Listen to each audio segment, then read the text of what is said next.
다들 좀 잘 쉬었나요? 좀 부족한 목소리인데 이거.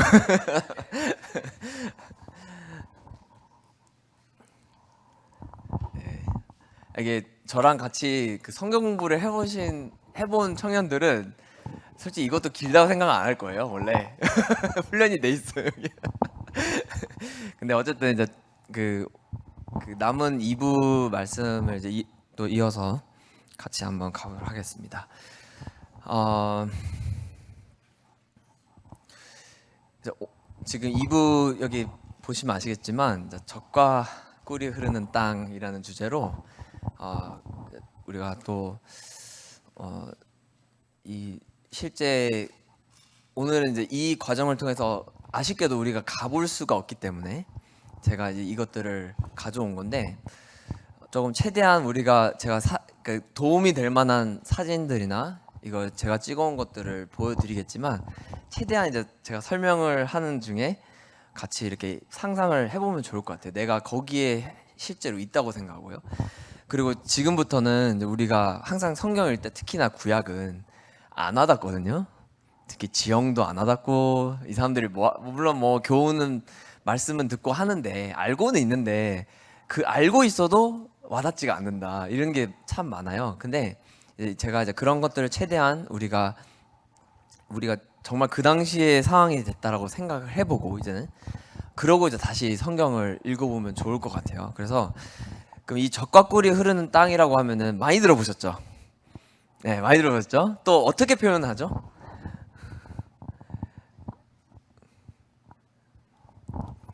이제 가나안이라는 땅을 이제 가나안 땅이라고도 부르고 또 혹시 다른 표현 들어봤다?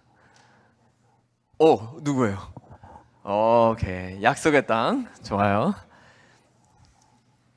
좋아요. 젖과 꿀이 흐르는 땅. 또 혹시 다른 거 있다? 여기까지. 아까 이제 젖과 꿀이 흐르는 땅이라고 하면은 신명기 6장 3절에 이렇게 나와 있습니다.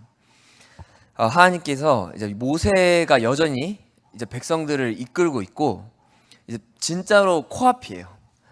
이제 이 가나안 땅에 들어가기 진짜 코앞까지 왔고 거의 거기서 이제 마지막으로 하나님이 모세를 통해서 이 새로운 세대에게 주시는 말씀들이거든요. 그런 책이거든요. 근데 이 세대한테 이제 뭐라고 얘기하시냐면 이제 6장 3절에 여호와께서 내가 허락하신 같이 젖과 꿀이 흐르는 땅에서 내가 크게 번성하리라. 이래서 이제 우리가 이 말을 쓰는 거예요. 젖과 꿀이 흐르는 땅. 이해가 되셨죠? 그리고 아까 약속의 땅이라고 또 얘기해줬던 그 우리 형제자매님이 얘기해줬던 약속의 땅. 이제 정확히는 어떻게 표현이 되어 있냐면 성경에는 신명기 8장 1절에 이제 이렇게 나와 있어요. 뭐라고 나와 있냐면 내가 오늘 명하는 모든 명령을 너희는 지켜 행하라. 그리하면 너희가 살고 번성하고 여호와께서 너희의 조상들에게 맹세하신 땅에 들어가서 그것을 차지하리라. 이렇게 돼 있어요. 그러니까 그냥 약속이 아니고 보면은 너희 조상들에게 맹세하신 땅이 정확한 표현이에요. 원래는. 근데 이제 그런 약속을 하셨구나. 그래서 이제 약속의 땅이라고 우리는 알고 있고 또 같은 장의 7절을 보시면은 또 뭐라고 돼 있냐면 이거는 우리가 놓치기가 쉬운데 또 어떤 표현을 하냐면 내 하나님 여호와께서는 너를 뭐라고 돼 있죠? 어떠한 땅? 아름다운 땅. 무슨 우리 아름다운 강산 우리의 한국을 표현할 때 이런 걸 하는 것처럼 근데 이거는 하나님이 직접 모세에게 또 이 백성들에게 뭐라고 하시냐면 아름다운 땅 히브리어는 츠비 진짜 되게 아름다운 표현인데 그런 단어를 쓰시면서 진짜 이 아름다운 것 중에 아름다운 거 이런 표현을 쓸 때 쓰는 단어를 쓰거든요. 이러한 땅에 너희를 보내주겠다라고 이렇게 하시는 거예요. 자, 근데 이제 우리가 어떤 것을 할 거냐면 자 그러면 이 땅에 들어가기까지 어떠한 여정을 거쳐 왔을까? 그리고 이 땅에 가는 게 어떤 의미가 있을까? 그리고 이 백성들이 들어갔구나. 우리 이제 이 정도예요. 솔직히 말하면. 그래 백성들이 이제 뭐 이집트에서 다 출애굽을 하고 나서 뭐 광야 생활하고 결국에는 들어갔구나. 솔직히 뭐 크게 없는 거죠. 근데 일단은 우리가 첫 번째로 알 수 있는 거는 벌써 이렇게 여러 가지 표현으로 하나님이 말씀을 하시는데 적과 꿀이 흐르는 땅, 너희 조상들에게 맹세하신 땅, 그리고 아름다운 땅. 이거를 분명히 하나님은 약속을 하셨고 이곳으로 이제 들어가게 될 것입니다. 근데 어떻게 왔냐? 자, 이 사진을 보시면 실제로 이제 이스라엘에 가시면 딥나라는 지역에 거의 사막 지역이에요. 거기도. 근데 딥나에 실제로 이스라엘 국가 그 나라 자체에서 그 모세의 그런 성막의 모형을 따서 실제 크기로 지어놨습니다. 그래서 다음에 만약에 이스라엘 여행을 하게 되면은 여기 또한 많이 교회에서 가는 되게 좋은 장소 중에 한 곳이에요. 그래서 이곳 가시면 실제 여기 들어갈 수도 있어요. 들어가 보면 안에 다 어떻게 꾸며져 있고 또 그 안에 들어가면 또 막 그 제사장 모형 서 있고 거기에 막 어떻게 복장하고 있었고 이런 걸 다 볼 수 있거든요.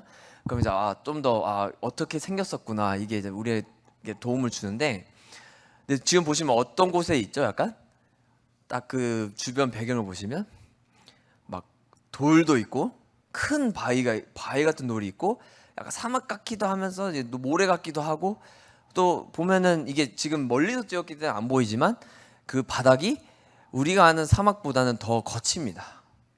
그냥 우리가 아는 사막은 막 모래 사막 많이 이제 생각을 하시는데 그거는 이제 그런 사막이 따로 있고 우리가 흔히 아는 광야, 시내 광야나 그곳은 대부분 거친 돌이 많은 그런 사막입니다. 자, 그러면 이곳을 40년 동안 이제 걸어야 돼요. 살아야 돼요, 우리가 그리고 이제 이 다음 상황을 보시면 이것도 제가 이제 직접 찍은 사진이에요. 여기를 가는데 대낮에 걸어봤어요. 실제로. 아까 낙타를 탔던 그곳이에요. 참고로 낙타도 타보고 걸어도 보는 거죠. 근데 걸어보면 이제 어떠냐면 정말 심지어 그 예루살렘보다도 비교가 안 될 정도로 햇빛이 더 세요. 이곳은. 그리고 보면 아까 완전 평평한 그냥 모래 언덕 같은 이런 사막을 이제 우리는 생각을 하지만 실제 이스라엘 사람들이 걸었던 시내 광야의 모습은 이 사진과 같습니다.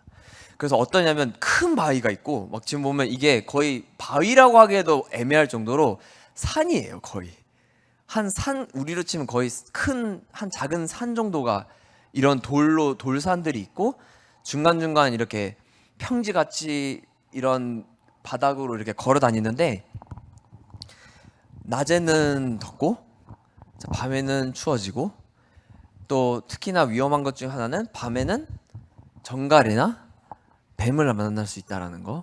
그래서 우리가 갔을 때는 항상 가이드가 주의를 주는 이유는 밤에 그런 그 바위나 그런 근처에서 자다 보면은 잘못하면 정갈이 튀어나온다 이제 이런 주의를 주거든요. 이제 우리는 그런 조심해서 이렇게 자는데 이런 땅을 이스라엘 사람들이 40년 동안 걸어 다녔다고 한번 생각을 해보죠. 우리가 물론 직접 가봐서 느껴도 좋지만 이걸 안 가보더라도 최대한 우리의 상상을 발휘를 해서 생각을 해보시면 좋을 것 같습니다. 이런 상황에서 뭐냐면은 또 제가 여기가 시내 광야가 아니에요. 참고로 되게 시내 광야랑 비슷한 지역이고 근데 또 다행인 거는 제가 또 감사한 거는 제가 시내 광야 또한 가봤습니다. 근데 가봤을 때 어떻게 갔냐면 차를 타고 갔거든요. 근데 이제 그 해안가를 따라서 이제 가는데 차가 에어컨이 안 되더라고요. 에어컨이 고장나서 이제 봉고차 같은 차에 타고 가는데 위에다가 제 짐을 싣고 막 그분이 이제 에어컨이 안 된대요. 그래서 창문을 내리더라고요. 막 그것도 수동으로. 근데 이제 문제가 이제 차가 막 세게 달리니까 여긴 차가 별로 없어서.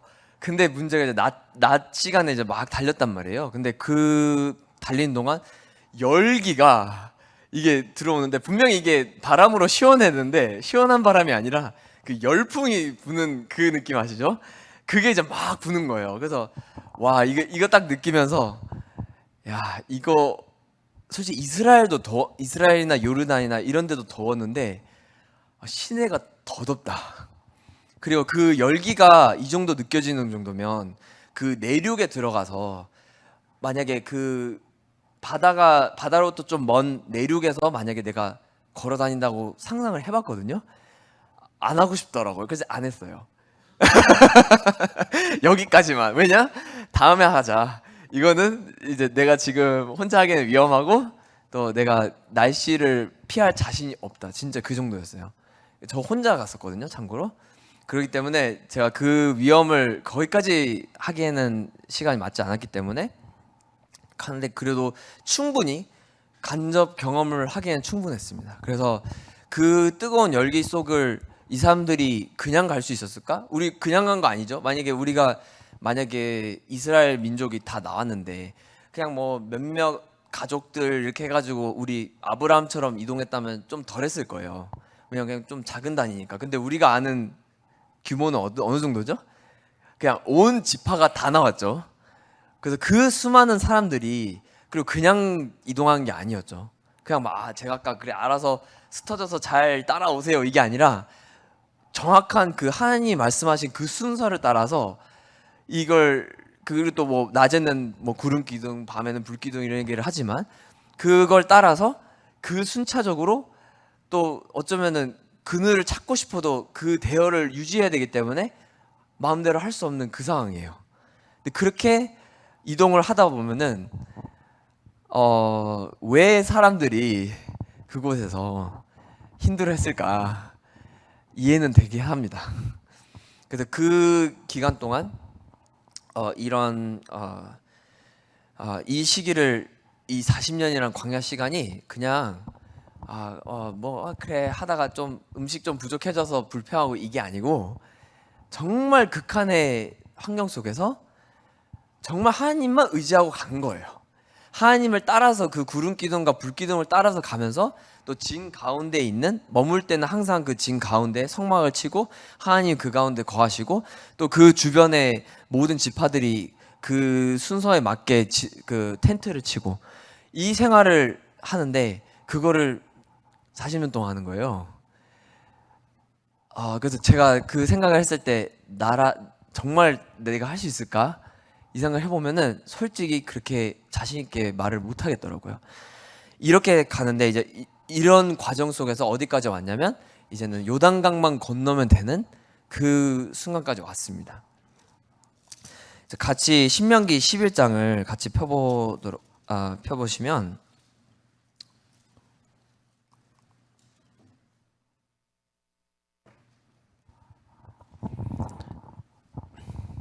11장 9절 10절을 9절과 10절을 읽어보겠습니다.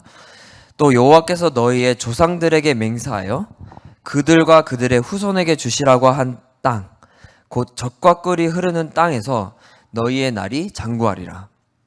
내가 들어가 차지하려 하는 땅은 내가 나온 애굽 땅과 같지 아니하니 거기에서는 너희가 파종한 후에 발로 물 대기를 채소밭에 댄과 같이 하였거니와. 자, 여기까지 읽고 다시 돌아오면은, 자, 우리가 이제 이 과정을, 제가 오늘 준비한 이 말씀은 우리가 어떤 걸 위해서 해왔냐면, 제가 그곳에서 왜 그 땅을 제가 밟아보고 싶었으며, 제가 왜 그곳에 가서 일일이 신의 광야라는 곳도 왜 가서 직접 겪어보고 싶고, 왜 그 이스라엘 곳곳을 돌아다니면서 하고 싶었나.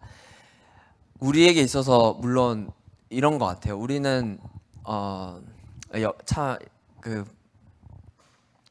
분명히 우리랑 다른 나라고 다른 역사를 가지고 있고 다른 기후이고 다른 지리를 가지고 있고 다른 환경 속에서 살아가고 있지만, 그러다 보니까 우리는 성경을 읽을 때 그것에 맞추는 거는 쉬운 게 아니에요, 원래는. 근데 그럼에도 불구하고 우리는 그런데 이 말씀을 읽을 때 어떻게 읽어가면 좋을까?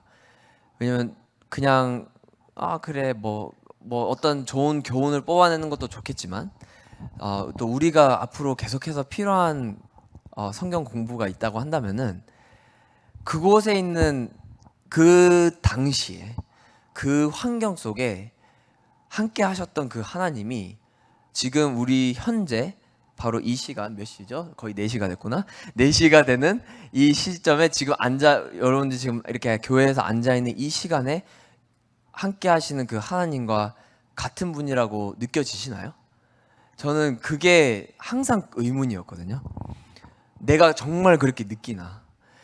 그리고 정말 그 사람들만의, 만약에 그 사람들과 내 삶, 내가 지금 살아가고 있는 현실과 그 사람들의 현실이 다른 거라면은 솔직히 그것에 대한 아무런 교훈은 나한테 별로 힘이 안 되더라고요. 근데 내가 거기서 느끼는 것들이 만약에 정말 하나님이 정말 그렇게 한 거였구나.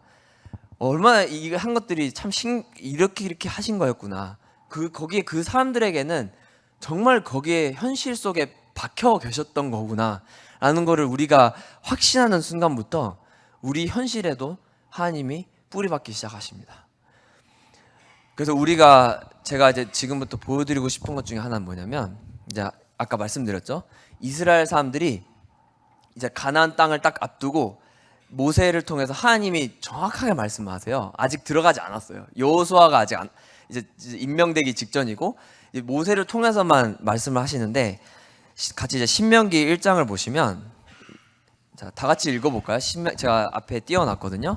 자, 이제 약속의 땅에 대해서 이렇게 말씀하십니다. 자, 같이 읽어볼게요. 시작. 을 돌려 행진하여 아모리 족속 산지로 가고 그 근방 곳곳으로 가고 아라바와 산지와 평지와 네겝과 해변과 가나안 족속의 땅과 레바논과 큰 강 유브라데까지 가라. 이렇게 나오네요. 자, 그래서 지금 아까 말씀드린 것처럼 아직 현재까지 이스라엘 사람들이 들어가지 않았어요. 근데 하나님이 모세를 통해서 하시는 말씀이 지금 이렇게 하시는 건데, 자, 너희는 앞으로 내가 약속한 대로 너희를 이 땅으로 가서 정복하게 할 거야. 근데 이 땅이 어떤 땅이냐면, 자, 여기 쭉쭉쭉 나오죠, 뭔가. 근데 우리는 이제 이거 아라바와 산지와 편지와 네겝과 해변과 가나안 이렇게 가겠죠. 근데 자, 아라바, 여기가 이제 사해가 근처에 있는 아라바입니다. 현재도 이 지형은 여전히 존재해요. 몇천 년이 지나도. 자, 그러면 지금 하나님 말씀하시는 그 요단강 건너편 이 땅에 대해서 말할 때 우리 또 많이 들어보셨을 거예요. 이렇게 이스라엘 가면은 사해에서 붕붕 몸 막 뜨는 경험하고 싶어하는 사람들 가거든요. 근데 이제 그러기 위해서 이제 이 아라바라는 지형으로 가야 됩니다. 아라바를 하나님이 언급을 하셨죠. 산지. 자, 여기 땅이 정말 생각보다 안 커요, 이스라엘이. 근데 지금 이런 산지라고 했을 때 우리가 생각하는 산지랑은 좀 달라요. 근데 약간은 언덕 같은 그런 산이면서도 언덕 같은 지형을 말하는데, 이 단어가 바로 산지입니다. 이 장소도 이제 저도 가서 직접 확인을 한 거죠. 지금 사진을 가져왔다는 거는. 자, 또 어떤 지역 있죠? 평지라고 나와 있는데 정확히는 낮은 언덕입니다. 그래서 완전한 평평한 지역이 아니라 약간의 언덕이 있는 그런 지역을 말해요. 이것 또한 몇천 년이 지난 후에도 여전히 낮은 지형은 존재하고 있습니다.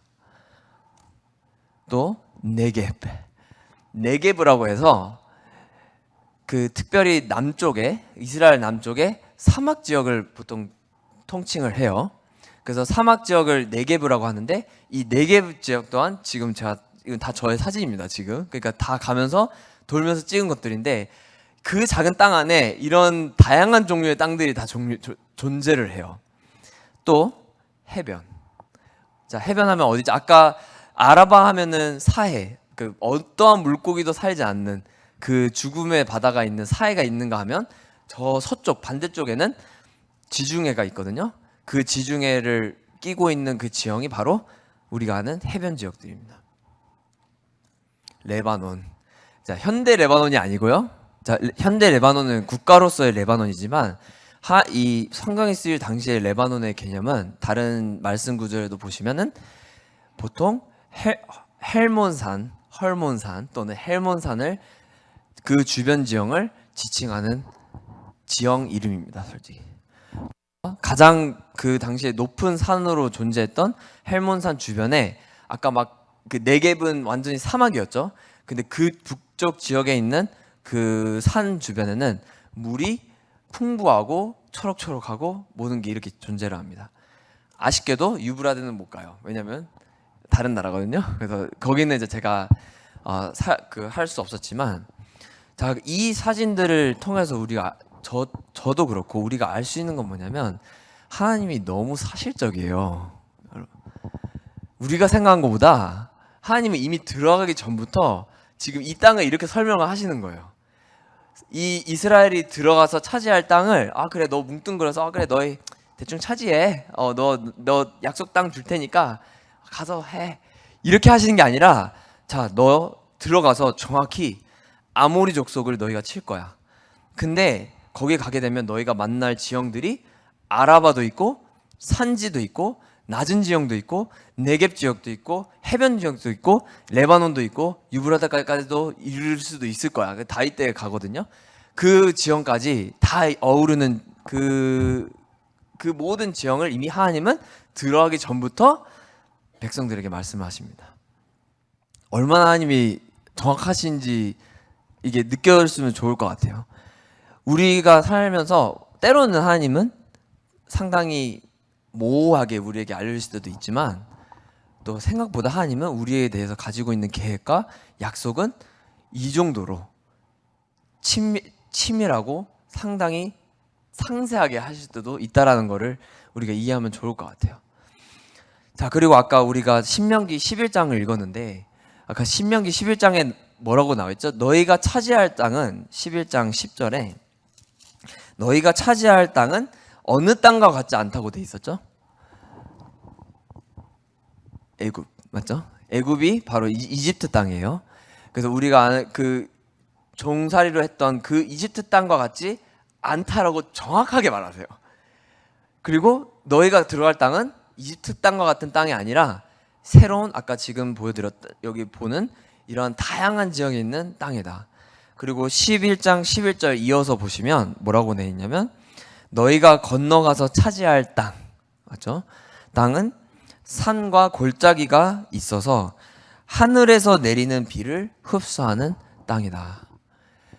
그래서 이거를 이제 같이 이해를 해보시면 좋을 것 같아요. 자, 지금 사진은 제가 가보지는 못했지만 여기가 이집트입니다. 이집트가 우리가 적어도 알고 있는 확실한 사실, 적어도 뭐 이집트에 대해서 대략 알 수 있는 것 중에 하나는 엄청난 엄청 오래된 고대 문명을 가지고 있고 엄청 발달됐을 뿐만 아니라 이 문명이 되게 빠르게 처음부터 시작이 되고 또 이 영향은 말할 수 없을 정도로 이 주변에 큰 영향을 미쳐왔던 나라예요. 지금은 그냥 하나의 국가로 생각하실 수도 있겠지만 그 고대 성경에 쓸 당시 이전부터 매우 큰 영향을 줬던 나라입니다. 근데 이 땅과 같지 않다. 분명히 이 얘기는 이스라엘 사람들이 이 땅에 대한 지식 어떤 땅인지 안다는 뜻이거든요. 이 땅이 어떤 땅이냐? 아까 보여드렸던 땅하고는 좀 다른데 이 땅은 제일 중요한 그 핵심 이 땅에 대한 전부가 그냥 다른 거 다 치우고 이 땅을 살게 만드는 핵심이 뭐냐? 이렇게 질문을 하신다면 바로 나일강이 될 겁니다. 나일강이 제일 문제가 아쉽게도 범람을 자주 해요. 비가 왔을 때. 그래서 이게 예상이 안 되면은 그냥 내가 뭔가를 경작을 하다가 물이 넘쳐서 홍수 나서 우리 흔히 아는 홍수 나서 경작이 다 사라지는 거죠. 근데 이런 어려움이 있는데 이 땅이 어떻게 해서 바뀌냐면 사람이 이 땅을 이 범람 시기를 파악하기 시작해요. 그리고 그 파악하기 시작하면서부터 이제 나는 이 강이 나를 지배한 게 아니라 내가 강을 사용하기 시작하는 거죠. 그래서 이 문명이 발달을 하게 되는데 이스라엘 사람들이 이걸 알 거예요. 왜냐면 그 강 근처에서 있었을 가능성이 높거든요. 나일강 근처에서. 근데 그 나일강이 범람한 것도 알고 이집트 사람들이 어떻게 이 나일강을 쓰는지도 알고 또 하나님도 이렇게 얘기를 하시지만 너희가 여기 나오지만 파종한 후에 물 대기를 채소밭에 된과 같이 하였다. 이게 뭐냐면 우리 흔히 말하는 이 밭 갈듯이 갈면서 나일강에서 오는 그 물을 사용하는 거예요. 딱 적절한 시기에 맞게. 그래서 상당히 그 시스템이 잘 돼 있고 풍성함은 뭐 말할 것도 없고 먹을 것도 풍족하고 생각보다 물론 노예 생활을 하지만 그래도 봐왔던 것들은 이러한 풍족한 삶을 봐왔습니다. 근데 하나님이 이제 말씀하시는 들어가는 땅은 이러한 강이 있는 땅이 아니에요. 그래서 뭐라고 하시냐면 이러한 강이 있어서 너희가 풍족한 땅이 아니라 하늘에서 내리는 비에 의존하는 땅이다. 많이 다르죠? 그래서 아까 여러 지형에 대해서도 얘기하셨지만 이제 이게 어떤 의미냐, 하늘에서 나는 그 비에 대해서 이거를 이제 엄청 자세하게 하면 또 너무 많은 내용이 될 수 있지만 이제 그냥 제가 그런 거기 가서 봐오고 또 배우고 했던 것들을 좀 정리를 하면서 그 현재 심지어도 이제 지금은 현대 기술이 많이 발전이 돼서 그런 우리나라와 같이 그 시기랑 관계없이 다른 열매들을 수확할 때가 있긴 하지만 그래도 전반적인 구조는 여전히 비슷하거든요. 그 수확하는 시기가. 그래서 이곳에서는 어떠한 농경 주기를 가지고 있냐를 알 수 있어요. 가보면은. 그리고 그 시기를 볼 수 있는데, 자 여기가 전체 농경 주기를 제가 쭉 한번 생각을 해보는 거예요. 우리 한국은 있죠. 한국도 한국에 맞게 비가 많이 오는 시기 있고 또 그 시기에 맞게 그 농사를 짓는 시기가 있고 또 다른 과일도 어느 특정 시기에 나오고 이런 것들이 있잖아요. 근데 여기도 그 주기가 있습니다. 네, 1월부터 쭉 11월까지 하는데 3에서 4월 사이를 보시면 이제 늦은 비라고 제가 써놨고 9월에서 10월 사이에는 이른 비라고 이제 써놨는데 이제 왜 이렇게 써놨냐면 지금 파랗게 표시한 그 달들이 비가 오는 우기예요. 그리고 겨울이에요. 흔히 말하는. 그래서 겨울 동안 비가 오거든요. 그리고 그럼 나머지 비가 안 오는 날은 여름이겠죠. 여름, 겨울 이렇게 있고 그 중간에 이제 비가 오기 시작하는 첫 비가 이른 비. 그리고 비가 끝나는 마지막 비가 늦은 비. 어렵지 않죠? 그냥 처음 내리는 비랑 마지막 내리는 비다 이런 뜻인데 그럼 이 물이 하늘에서 내리는 시기가 있고 그러면 그 시기에 맞게 수확되는 것들이 달라져요. 그 첫 번째 수확이 언제 이루어지냐면 3월달, 4월달 사이에 이루어지는데 처음에 보리가 있습니다. 참고로 쌀은 없어요. 한국이 아니기 때문에 보리가 먼저 있고 밀. 자, 이게 좀 많지만 잘 한번 기억을 해보세요. 보리, 밀. 자, 그 다음에 포도. 그 다음 또 뭐죠? 혹시 이거 아시는 분 있나요? 이 사진? 난 이거 안다. 아니 먹어봤다. 요즘에 한국에 수입이 되고 있어요. 누가 했는데? 누구야?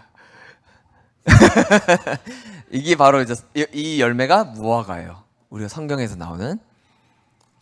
그리고 이 열매는 보신 적 있나요? 이게 우리가 또 여자들한테 그렇게 좋다고 알려져 있는 석류예요. 자, 석류. 그 다음에 여기는 올 때마다 이렇게 많이 선물로 가져오는 대추야자예요. 이게 대추야자가 또 거기에서는 유명하다 보니까 많은 분들이 항상 보세요. 한번 보면은 중동이나 이런 데 갔다 오신 분들이 항상 대추야자를 사오거든요. 대추야자가 또 이때 열리고 그 다음에 마지막에 혹시 이거는 안다 내가 좀 어렵죠 이게? 색깔이 익숙치 않을 거예요. 오 형님 그치 올리브. 올리브를 빼놓을 수 없죠. 그래서 성경에서는 올리브라고 표현 안 하고 이제 옛날 성경에서 대부분 감람나무라고 돼 있어요. 근데 이제 그게 올리브예요.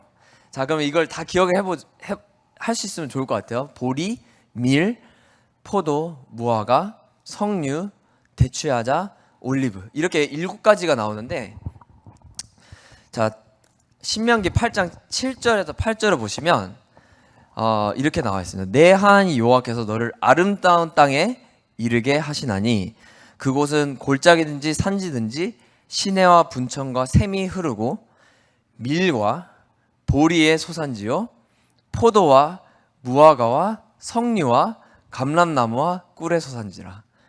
자, 11장 14절에는 어떻게 나와 있냐면 여호와께서 너의 땅에 이른 비 늦은 비를 적당한 때에 내리시나니 너희가 곡식과 포도주와 기름을 얻을 것이요.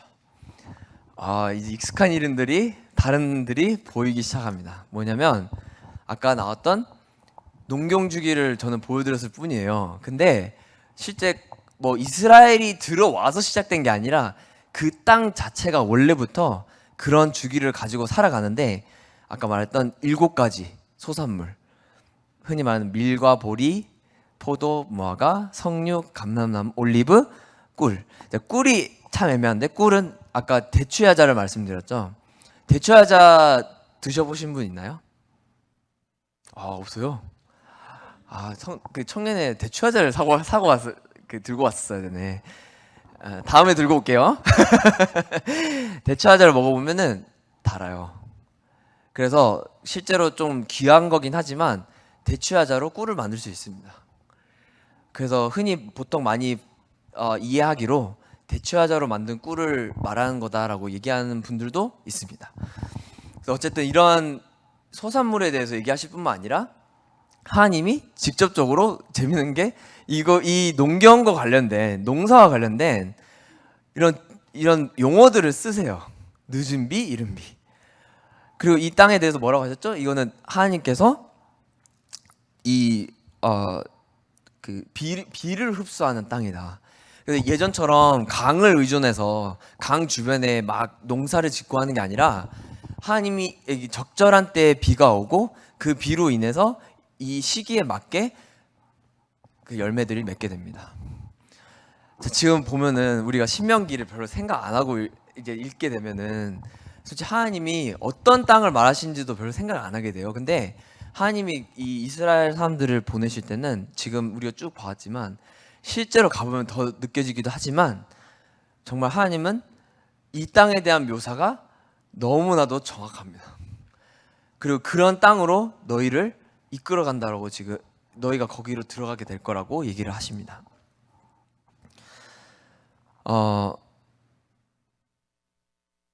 네, 그래서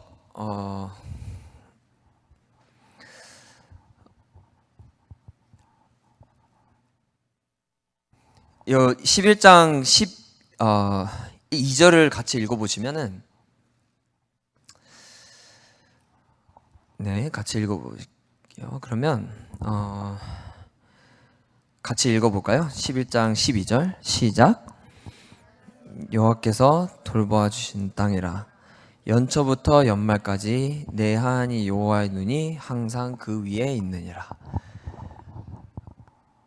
여기서 하나님이 자 너희 갔으니까 이제 알아서 잘 먹고 살아 이렇게 하세요? 아니면은 하나님이 내가 항상 여호와의 눈이 너희를 이 땅에 함께 하고 있다고 얘기하세요? 항상 함께 하고 있다고 하시죠. 그냥 너희 이제 잘 왔고 광야 생활 잘 해왔고 이제 지금부터는 이제 약속의 땅 왔으니까 우리 흔히 말하면 이제 보통 목표 이루었다 그래 다 됐어 자 끝 이게 아니라 하나님 뭐라고 하시냐면 자 이제부터 시작이야 이거예요. 너희가 이제 들어갈 땅은 오히려 너희가 익숙해져 있던 그런 강을 이용해서 풍성해지는 그런 땅이 아니라 이제는 너희는 하늘에서 내리는 비에 의존을 해야 돼. 근데 그 비가 내가 만약에 내리지 않게 하면 어떻게 되죠? 끝나는 거예요. 그럼 비가 안 오면 가뭄이 오고 그대로 사람들은 그 제때에 맞는 소산물이나 음식을 먹을 수가 없는 거죠. 정말 이게 생각해 보면은 다시 한번 광야 생활만 우리가 생각했을 때 광야 생활만 되게 하나님 의존해야 한다 이렇게 생각하기가 쉬운데 그게 아니라 생각보다 이스라엘 땅 자체가 이러한 비에 많이 영향을 받는 땅입니다. 지금도. 그리고 그걸 현대 기술로 많이 커버를 해도 이 사이클이 크게 안 변해요. 그러다 보니까 하나님은 이 정도로 정확하게 하시구나. 자, 그리고 아까 쭉 처음에 봤던 그걸로 돌아가 볼게요. 지금 이 말씀을 하시는 게 아직 건너지 않은 상황이에요. 자, 그러고 나서 이제 여호수아가 모세를 이어서 땅으로 들어갑니다. 그래서 놀랍게 홍해만 그런 게 아니라 요단강도 하나님이 가르시고 이 백성들 전체가 땅으로 들어가게 돼요. 우리가 아는 여리고나 뭐 이런 성들을 점령을 하면서 들어가는데, 자, 여리고를 점령하고 나서 이제는 퍼져야 될 거 아니에요. 들어갔으니까 이제 하나씩 하나씩 차지를 가는데, 차지해서 들어갈 때 처음으로 만나는 지형이 있습니다. 요단강을 딱 건너고 여리고를 점령하고 본격적으로 땅으로 들어가기 위해서 만나는 지형인데, 거기가 어디냐? 바로 유대 광야예요. 예수님이 신약 성경에서 예수님이 40일간 시험 받으셨던 곳이 바로 유대 광야라고 알려져 있는데, 그 유대 광야를 이스라엘 사람들이 몇천 년 전에 먼저 들어왔습니다. 반대 방향. 근데 처음 들어왔을 때 그 유대 광야라는 개념, 말을 들었을 때 어떤 게 떠오를지 모르겠지만 실제 가보면 유대 광야가 어떻게 생겼냐면, 보이시죠? 자, 이거를 만납니다. 이 지형을 만나요. 어떤가요? 자, 여리고 점령했어요. 놀라운 이 큰 도시를 점령을 했는데, 자, 걸어서 이 지형을 통과를 해야 돼요. 그래서 딱 봐도 너무나도 삭막해 보이고 적막해 보이고 아무것도 없는 유대 광야예요, 정말로. 근데 이스라엘은 그냥 한 번만 오면 좋은 나라가 아니고, 솔직히 말하면 여러 계절에 맞춰서 오시면 제일 좋아요. 왜냐면 이렇게 보이는 지형이 다른 계절에 오면 또 다르게 보입니다. 어떻게 보이냐면,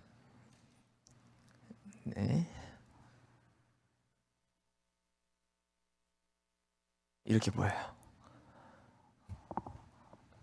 좀 화면이 그렇게 크진 않은데 잘 보시면 같은 지형이에요.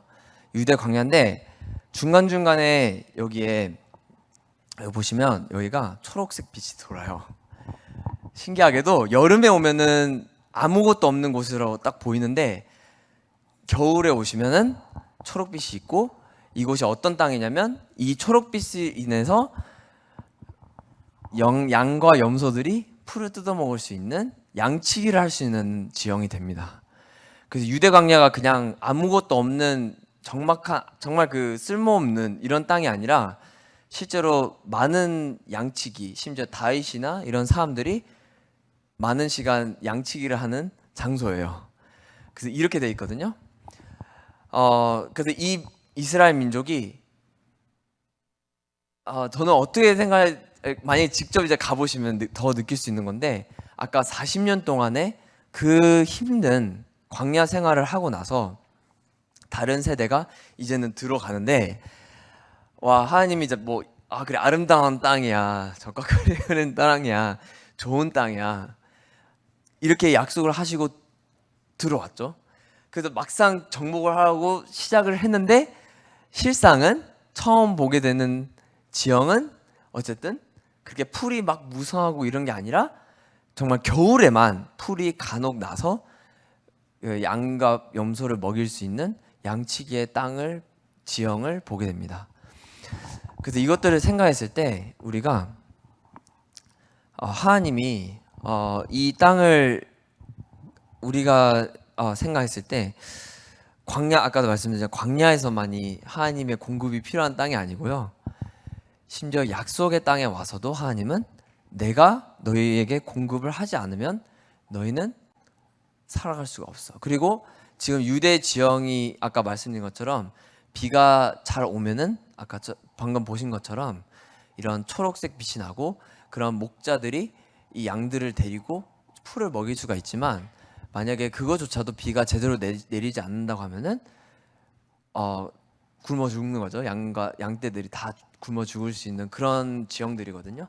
그래서 항상 이 처음 들어오면서 보는 이 지형이 어쩌면 이스라엘 사람들에게 정말 중요한 교훈을 주게 됩니다. 왜냐하면 단순히 이게 그래 그냥 지나가는 땅이지가 아니라, 항상 이 지역을 생각할 때마다 아 그래 이 땅은 그 양치기라는 땅이고 정말 나의 필요에 맞게 더도 아니고 덜도 아닌 그 양떼를 먹일 수 있을 정도만의 풀을 주시는 땅이에요. 솔직히 이 지형이 그걸 보면서 정말 하나님은 물론 너희가 번성하고 무성해지고 좋아질 거다 이것도 있지만 항상 너희는 내가 약속의 땅에 들어왔기 때문에 너희는 뭐 이제 다 괜찮고 모든 게 오케이고 다 좋아지는 게 아니라 여전히 신명기 11장에 나온 것처럼 내 눈이 항상 그 위에 있고 그곳에 내가 공급을 하지 않으면은 너희는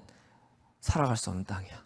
이집트 때는 너희가 그런 주기를 잘 맞춰서 그 강에 맞춰서 너희가 살아갈 수 있었던 경험이 있었겠지만 이제 이 땅에서부터는 너희는 나의 공급으로만 만족하고 그것으로 감사하고 그것으로 번성하고 살아가는 그런 땅으로 내가 너희를 이끌어 올 거야. 이렇게 얘기를 하시는 거죠. 그래서 이 우리가 그 젖과 꿀이 흐르는 땅 그냥 우리 상상 속에서는 그냥 단순히 그냥 파라다이스 같은 이 뭐 그냥 알아서 잘 자라고 뭐든지 그냥 이런 의미로 우리가 보통 많은 상상을 하고 하지만 실제로 갔을 때는 우리가 더욱더 느낄 수 있는 건 하나님의 그런 손이 없으면 하나님의 그 도우심이 없으면 이 사람들 또한 살아갈 수 없는 땅이었구나. 그리고 그 하나님의 그 교훈은 이 하나님을 의지하는 그 부분은 광야뿐만 아니라 들어가서도 이어지구나. 우리에게도요. 우리에게 약속하신 것들이 있을 거예요. 또 그런 사람이 있을 수 있어요. 근데 하나님이 약속하신 거에 대해서 만약에 우리가 이루었다 해서 끝이 아니에요. 그 끝이 아니라 하나님은 끊임없이 얘기를 하시는 거죠. 내가 약속했고 너희 심지어는 뭐 이건 조상들 때부터 정말 강하게 약속했던 땅으로 정말 이루셨고 너희가 그 눈으로 직접 내가 어떠한 일을 했는지를 너희가 보았다라고 11장에 나와 있습니다. 그럼에도 불구하고 내가 너희를 이렇게 좋은 곳을 이끌어 왔지만 이거를 완성했지만 끝이 아니야. 내가 너희를 끝까지 지켜볼 거고 돌아볼 거고 내 눈이 너희가 거하는 그 땅 위에까지 놓여져 있을 거야. 보고 있을 거야. 여러분 삶에서도 그냥 내가 하나님 앞에서 이루고 있는 뭔가 소원이든 약속이든 하나님이 나에게 뭔가를 약속하신 것이 있다 해서 그것이 뭔가 이제 이루어졌어요. 너무 기쁘죠. 다 왔어. 근데 저는 만약에 제가 다 왔는데 이런 지형을 보면은 돌아가고 싶을 것 같아요. 솔직히 말해서 그 다른 풍족한 지형이 있는데 하필이면 이런 지형을 보여주면은 또 가보고 싶은 느낌이거든요. 이거 뭐지? 얘가 왜 왔지? 이런 생각이 드는데 근데 어쨌든 우리에게 뭔가 약속하신 것들이 있다 하더라도 그 약속이 끝이 아니고요. 그 약속 뒤에도 여전히 하나님은 우리가 마치 이스라엘 백성들에게도 끝까지 내 말씀을 사랑하고 나를 사랑하고 끝까지 나를 붙들어라고 하시는 것처럼 그랬을 때 이 땅에서 내가 너희를 더 풍족하게 너희를 이 축복 가운데 너희를 이끌어 가겠다. 이 땅에서도 하시는 것처럼 우리 삶에서도 동일한 것 같거든요. 그리스도의 삶 또한 어떠한 일이 이루어졌다 해서 다 이루어진 게 아니다. 그리고 그 약속이 기뻐하는 것도 좋지만 그 이후에 여전히 하나님은 이 교훈을 우리에게 계속 던지실 거예요. 너희가 기뻐한다 해서 배불러서 하나님을 찾지 않는 상황으로 가는 게 아니라 끝까지 너희는 내 도움 없으면 살 수 없다라는 것을 알 수 있도록 그것이 바로 약속의 땅이고 우리의 삶에 있어서도 그런 약속의 땅을 기억할 수 있으면 좋을 것 같습니다. 그래서 그 사도 바울이 빌립보서에서 이제 이런 말을 하거든요. 내가 다 이루었다 함도 아니요 앞에 놓여진 그런 표대를 향해서 달려간다. 그래서 내가 절대 사도 바울은 자신이 이루어가는 그 모든 여정 가운데 정말 많은 열매들이 있어 왔지만 그것에 또는 그 자신에게 약속한 것들이 이루어졌겠지만 그것에 만족하고 안주하고 그것을 나의 노력으로 이루어졌다라고 생각하는 것이 아니라 내가 어디를 향해서 가야 할지를 보고 있었고 끝까지 그곳을 향해서 달려갔습니다. 그러니까 우리 모두가 이 하나님이 약속하시는 것들을 찾고 일단은 또 그것을 향해서 어쩌면 광야와 같은 시기가 있을 수도 있고 또 광야 시기 이후에 평안과 이런 어떤 그 어떤 풍성함과 모든 것이 이루어진 것 같은 그런 시기들도 있겠지만 그런 시기가 온다 하더라도 우리는 여전히 감사하고 주님께 찬양하고 또 여전히 내 삶은 그분의 손에 있다라는 것을 잊지 않고 가시기를 바랍니다. 우리 같이 기도하시고 마치도록 하겠습니다.